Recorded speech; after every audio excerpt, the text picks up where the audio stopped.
সকালের এই ঠান্ডা আবহাওয়া আর স্নিগ্ধ আলো পুরো মন প্রাণ জুড়িয়ে দিল। ভাবলাম আপনাদের সাথে একটু শেয়ার করি। প্রতিদিনই সকালে ছাদে ওঠা হয়, তাড়াহুড়ো করে নামতে হয়। আজ সকালে উঠে দেখি গাছে সুন্দর হলুদ এই কুমড়ো ফুলগুলো ফুটে আছে। তোলার সময় ভিডিওটা করা হয়নি, তোলার পরে মনে হলো ফুলগুলো আপনাদের সাথে শেয়ার করি। এই ফুলগুলো দেখে মনটা যেমন ভরিয়ে গেল। এখন বাজে সকাল ৬টা, একটু হাতে সময় আছে, ভাবলাম সকালে এই সৌন্দর্যটা আপনাদের সাথে তুলে ধরি। আকাশ সূর্য মাত্র উঁকি দিচ্ছে, আমি একটু পরে নেমে যাব। যাই হোক, বিকেলে এসে কিছু টুকিটাকি কাজ আছে, সেগুলো আপনাদের সাথে সব শেয়ার করবো ইনশাল্লাহ। হ্যালো মাই লাভলি ভিউয়ার্স, আসসালামু আলাইকুম। কাশিবের ছাদ বাগানের পক্ষ থেকে সবাইকে অভিনন্দন। আশা করি সবাই ভালো আছেন, আমিও ভালো আছি। আমারই মতো ফুল ফল এবং সবজির গাছ লাগাচ্ছেন।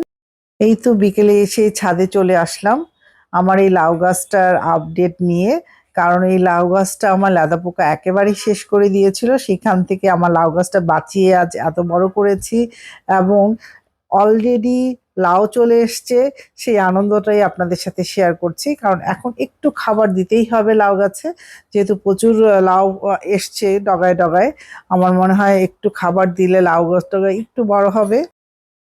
লেদা পোকা যে নষ্ট করে দিয়েছে সেই পাতাগুলো এখনো আছে, এখনো নষ্ট হয়নি, এখনো আছে। যাই হোক, আলহামদুলিল্লাহ। আমি আজকে একটু মেথি নিয়ে এসেছি ছাদে, মেথি গাছ লাগাবো, মেথি শাক করার জন্যে। আমার কিছু ইউটিউব বন্ধুরা আছেন, তাদের কাছে জেনেছি যে মেথি শাক ফেলে দিলে খুব ইজিলি গ্রো করে। এই মেথি শাক দিয়ে সুন্দর একটা রেসিপি হয়, মেথি পরোটা। শীতের দিনে খেতে দারুণ মজা। যাই হোক, মেথি যদি আলহামদুলিল্লাহ হয়, আমি সেই মেথি শাক দিয়ে, কচি কচি শাক দিয়ে মেথি পরোটা করবো ইনশাল্লাহ। এই মেথিগুলা আমি সেই আমার উলকপির যে বেডটা, ওখানে আমি বনে দিব। এই তো আমি বুনে দিচ্ছি উলকপির বেডে। এখানে আমি লাল শাক দিয়েছিলাম, প্রচন্ড বৃষ্টিতে আমার লাল শাকগুলা নষ্ট হয়ে গেছে। পরবর্তীতে আর কোনো শাকের বীজ এখানে আমার ফেলা হয়নি, অলরেডি উলকপিগুলা বড় হয়ে যাচ্ছে। আমি একটু নিড়ানি দিয়ে একটু সার প্রয়োগ করে দিয়েছিলাম এবং এখন সেটার উপর দিয়ে আমি একটু দানা ছড়িয়ে দিলাম মেথির। দেখা যাক হয় কিনা। এই মেথির উপরে হালকা একটা মাটির লেয়ার দিতে হবে, না হলে সুন্দর হবে না শাকগুলো, পাখিতে দানাগুলো এসে খেয়ে যাবে। আপনারা একটু ঢেকে দিবেন, যে কোনো দানাই ফেলেন না কেন একটু মাটি দিয়ে ঢেকে দিতে হবে। দানাটা ফেলা হলো, এখন আমি একটু মাটি লেয়ার দিয়ে দানাগুলোকে ঢেকে দিব। পরবর্তীতে শাকগুলো বের হয় কিনা ২-৩ দিন পরে আমি আপনাদের সেই আপডেটটা নিয়ে অবশ্যই আপনাদের সামনে আসব। এবং পরবর্তীতে মেথি শাকগুলো আমি ঠিকমতো তুলতে পারছি কিনা, যেহেতু এখন বৃষ্টি নেই, অবশ্যই হবে যদি পাখিতে নষ্ট না করে। আমার এখানে প্রচুর পাখি আসে সকালবেলাতে, কিছু করার নাই।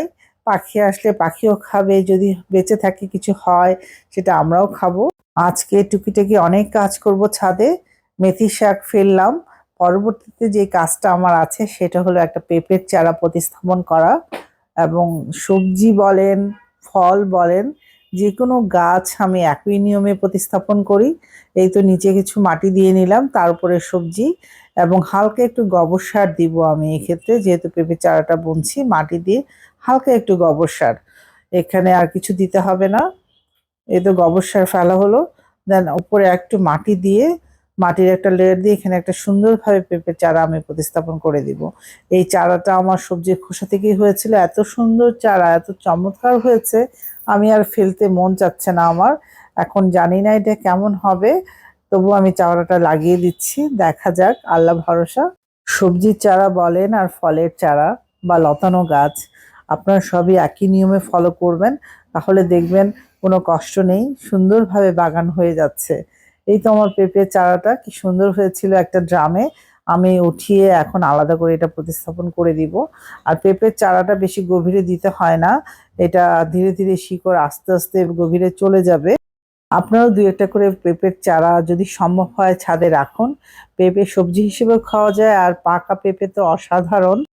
কথা বলতে বলতে আমার পেঁপের চারাটাও লাগানো হয়ে গেল। এই তো প্রায় শেষ পর্যায়ে।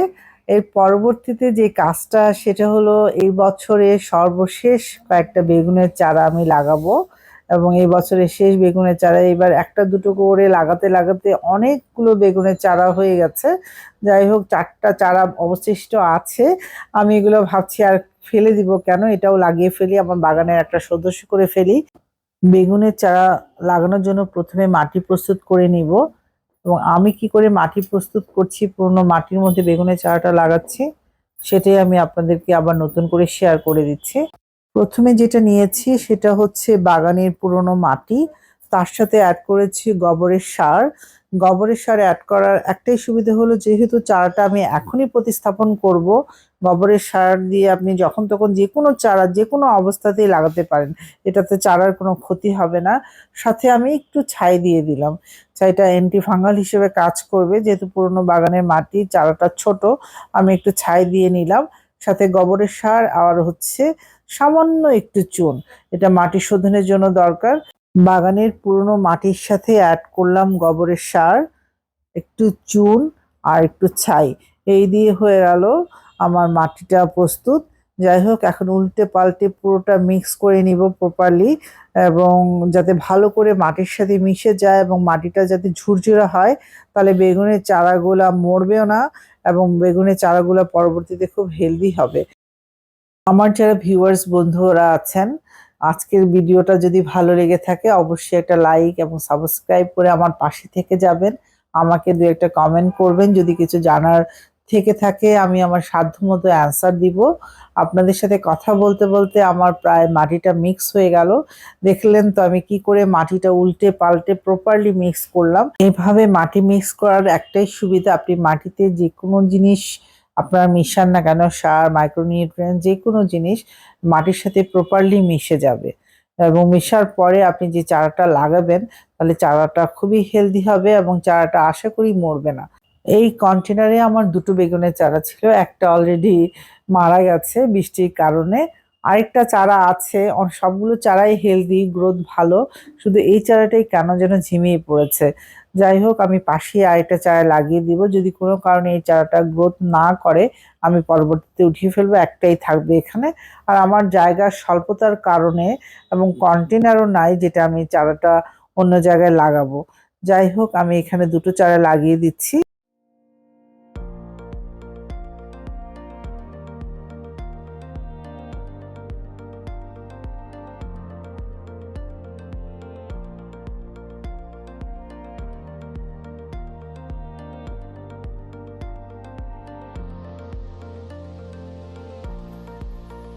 এই যে কচু চারাটা আপনারা দেখতে পাচ্ছেন, এই কচু চারাটাও কিন্তু কচুর লতি খেয়ে আমি যে ময়লাটা ফেলেছিলাম বালতিতে, সেখান থেকে চারা গজিয়েছে।